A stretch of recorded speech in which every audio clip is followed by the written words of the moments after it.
Epictetus, a great Stoic philosopher, once said, "The key is to only hang out with people who make you feel good and bring out your best." You've probably heard the saying, "You're the average of the 5 people you spend the most time with." Today, we're going to look at this idea through a stern view. We will talk about the 7 kinds of people who can get in the way of your growth in Stoic thought and how to deal with them. Before we start, I'd appreciate it if you liked the video so you could help me keep sharing Stoic ideas. If you haven't already, you should subscribe and turn on the bell so you don't miss any videos. 1. Someone you should stay away from is a complainer. Person.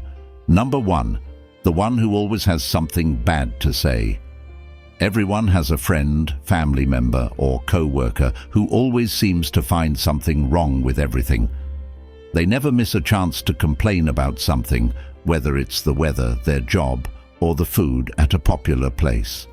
You might be thinking, why should I care? I can just ignore them. Well, that's easier to say than to do. Constantly being around this kind of bad news is bad for your mental health. It's like having a leaky tap that slowly drains your mental energy. Stoicism tells us to stop focusing on problems and instead look for ways to fix them. For instance, say you're working on a job with someone who always complains.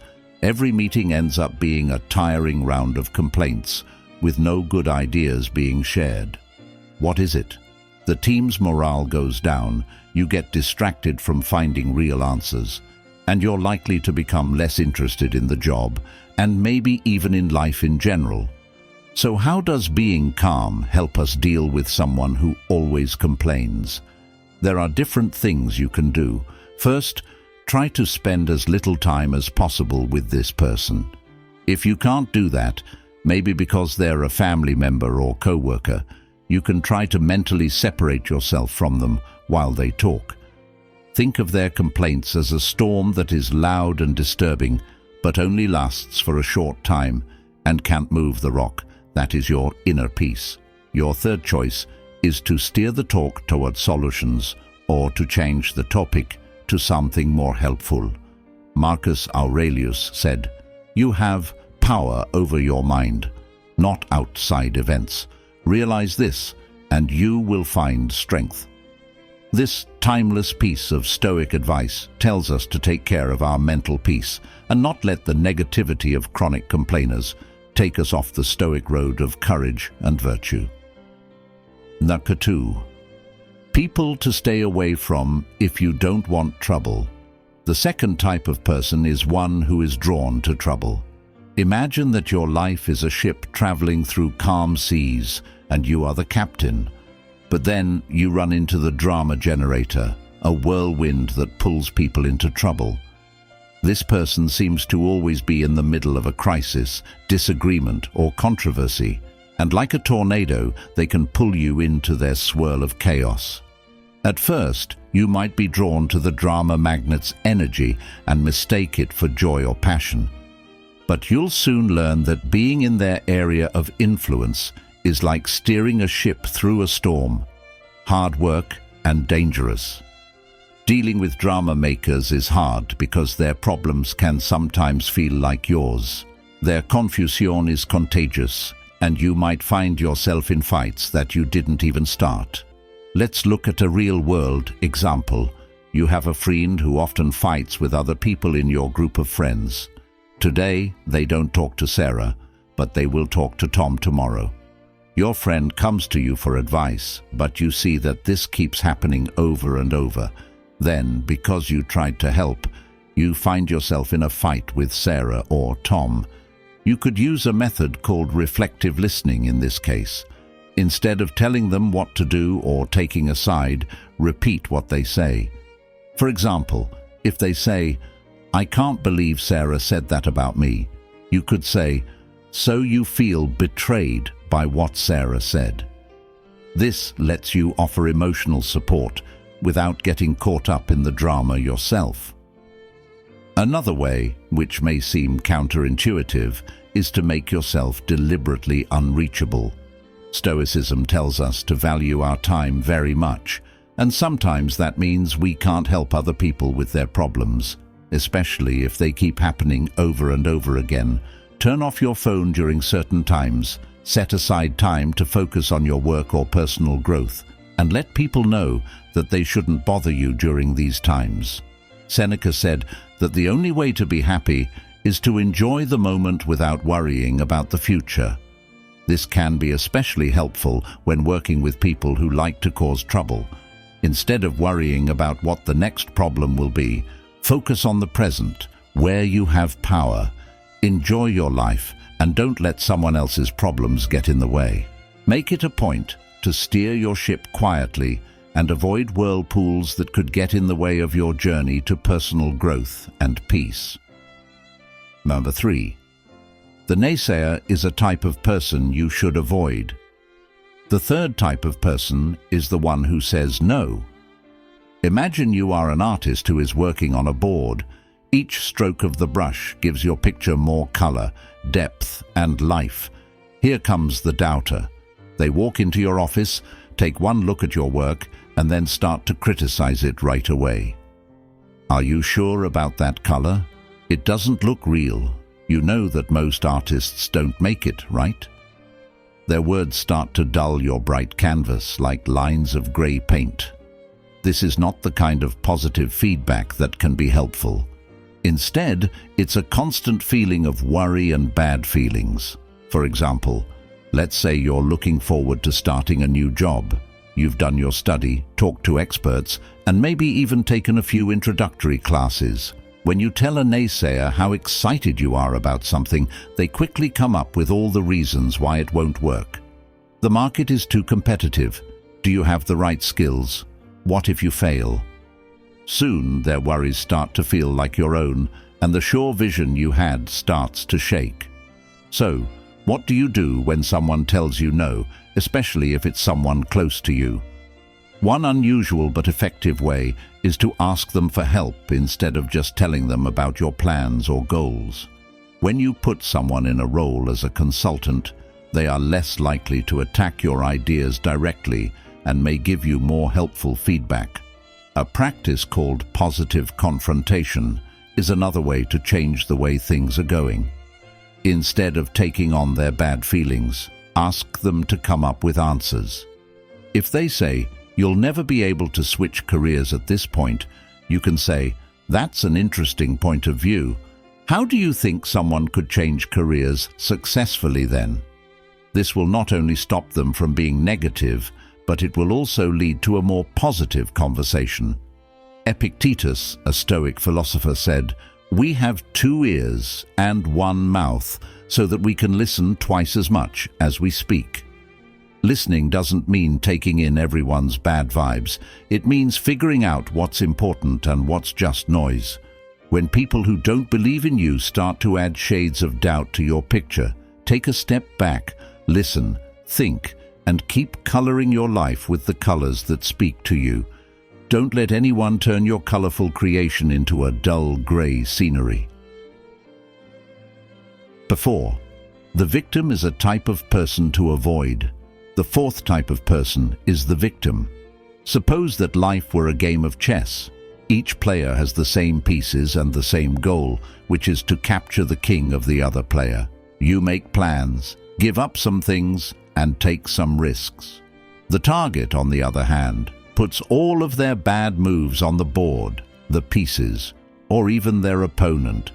In their minds, they are always in checkmate, not because of what they do, but because of something outside of themselves.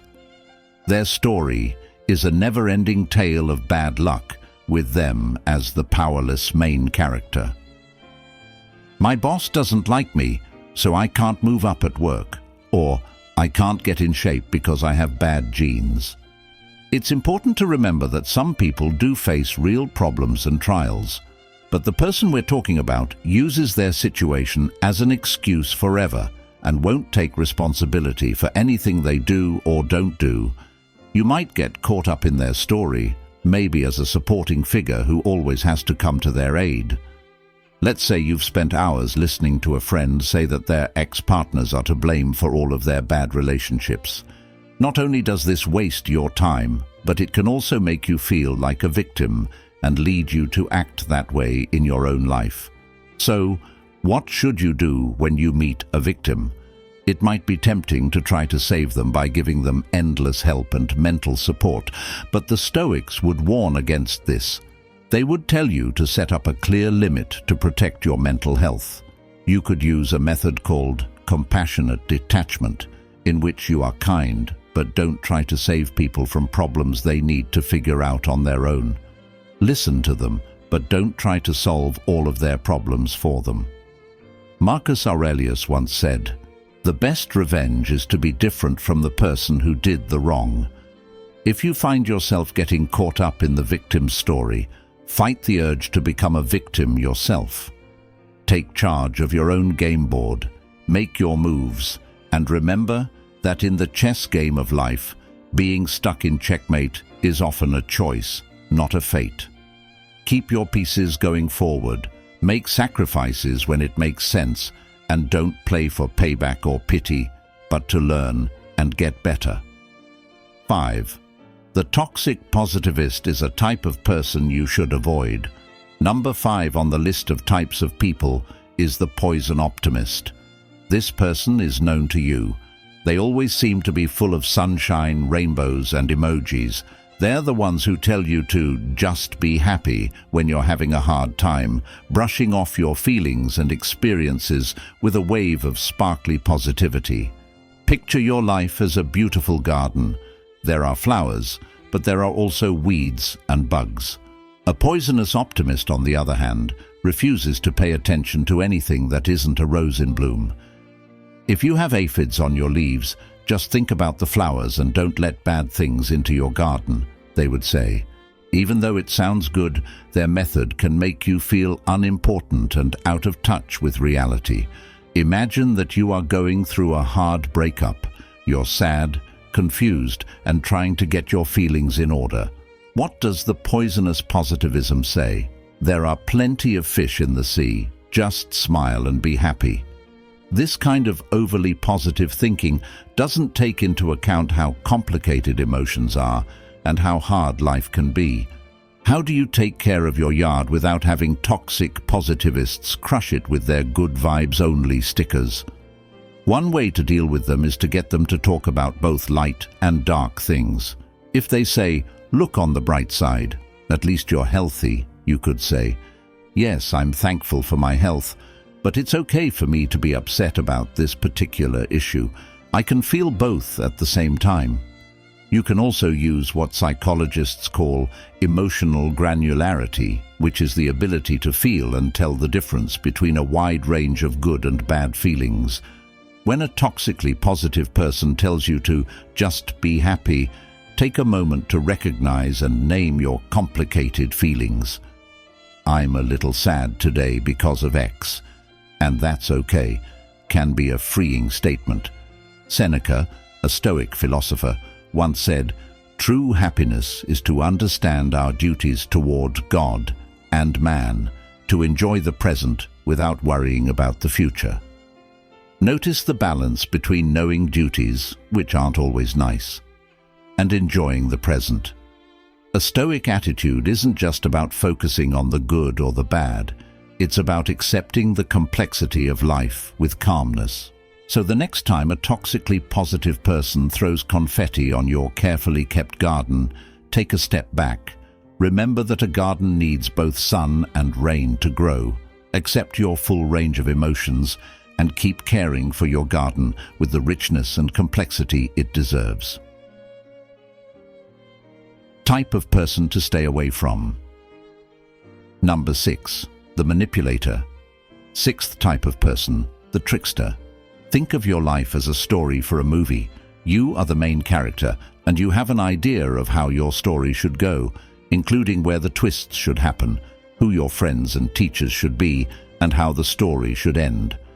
Comes the manipulator, the unseen director who changes your script without you even knowing it. One day you find that your story has gone off track. The trickster knows how to play with other people's emotions or minds. They might try to get you to do something that helps them by being nice, making you feel bad, or even lying to you. You might have a friend who always gets you to pay for dinner by saying something like, "You know, I've been having a rough month and you're so successful. It wouldn't mean much to you, but it would make my day better." Over time, you realize that your generosity has been taken advantage of, but it's hard to tell them because they made it sound like a favor to a friend in need. It can be hard to deal with a liar. One way to stop them is to do what some experts call fogging. This means agreeing with the trickster when they say something true, but not letting them get to you emotionally. If they say, "You've been doing so well, you should pay for dinner," you could say, "You're right, I have been doing well, but let's split the bill like we always do." Another option is to make clear rules and stick to them. Learn to say no in a firm way if the manipulator wants you to give them money or do things you don't want to do. Keep your voice and words cool and clear. "I can't lend money, but I'm here to offer emotional support," sets a limit while keeping the friendship. Epictetus, who was influenced by Stoicism, said, "We cannot choose our external circumstances, but we can always choose how we respond to them." The manipulator feeds on your expected responses. They use your kindness, your guilt, or your need to be liked to get what they want. By picking a different response, you are taking back control of your story.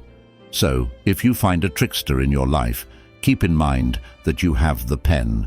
Your story is yours to write. And even though it may have a lot of different players, the main character, you, should always be led by your own values and choices. Take back control of your life story and don't let anyone else write it for you. The time vampire is the seventh type of person to avoid. Seventh type of person, the time monster. Think of the things you do every day as a carefully composed music. Each instrument stands for a job or a promise, and when they are all played together, they make a balance. But then the time vampire joins in and screeches out of tune, drowning out your theme and making your beautiful piece sound like a bunch of different sounds that don't go together. The time vampire might not always be bad. In fact, they may seem pretty harmless. It could be a coworker who constantly stops you with silly questions, breaking up your day and making it hard to get anything done. Or it could be a friend who asks you to a lot of social events you don't want to go to, making you feel like you have to go and taking up a lot of your time and energy.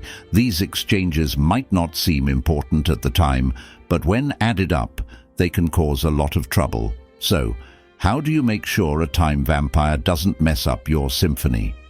One good approach is the Pomodoro technique, which is a way to manage your time by dividing your work into 25-minute chunks that you break up with short breaks. During these times, you let people know that they shouldn't bother you. This sets a limit that keeps people from cutting into your most busy times. If you're dealing with a social time vampire, remember that it's not only okay to say no, it's important for your health. Instead of making complicated reasons, just say, "Thanks for the invite, but I can't make it." If you say no to an invitation, it doesn't mean you don't like the person. Instead, it shows that you have your own wants and goals. Seneca said, "Life is long enough if you live it well."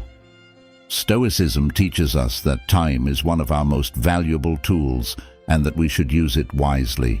It's the canvas on which we paint the picture of our lives, so we should be very picky about who and what gets a brushstroke. Make sure that each sound, instrument, and song in the big picture of your life fits with your bigger goal. Don't let a cacophonous time thief mess up your music with their arrival. Hold the baton tightly and lead your life with purpose, making sure that every moment is a note well played in your perfect creation, reflection on who we are. As we come to the end of today's look at the people who can get in the way of Stoic grit and knowledge, let's not forget that self-awareness is the most important thing. It's easy to see these types in other people, but it's harder and more revealing to look at yourself. Are you maybe doing one of these things in someone else's life by accident? Remember that Stoicism isn't just about getting along in the world. It's also about getting to know ourselves and getting better. If today's conversation has made you realize something, have an epiphany, or even just think about yourself, I'd love to hear about it in the comments. Write down your ideas and share your experiences, and let's have a conversation that makes us all better. So, until next time, may your decisions reflect your good qualities, your deeds show how wise you are, and your life be the masterpiece you were meant to make. If you want to learn more about Stoicism and find out what its timeless wisdom is, grab a copy of our full Stoicism ebook from the saved comments. Start today to make your life healthier and happier. And don't forget to click subscribe below to get our latest Stoic thoughts and other news. Join our group of people who are learning about Stoicism and help us all grow.